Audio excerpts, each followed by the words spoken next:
ओम श्री गणेशाय नमो। ओम नमः शिवाय। तो बंधुरा आमि भिडियोते खूबই সংক্ষিপ্ত আলোচনা করতে চলেছি আমরা আমাদের মানব জীবনের অনেক জাতক জাতিক বা অনেক ছেলে মেয়ে বাচ্চা থেকে বৃদ্ধ অনেকেই আমরা বাত রোগে আক্রান্ত হয়ে থাকি।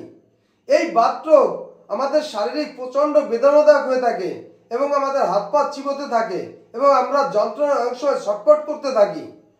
তো এই বাত রোগ থেকে সম্পূর্ণরূপে আরোগ্য পেতে আমি আমার এই ভিডিওতে একটি আয়ুর্বেদিক ওষুধের কথা আলোচনা করতে চলেছি।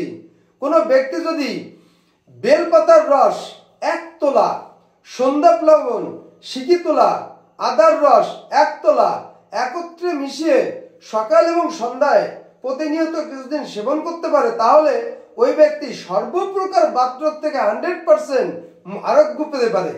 তো বন্ধুরা, এই ছিল আমার এই ভিডিওর মূল সংক্ষিপ্ত আলোচনা।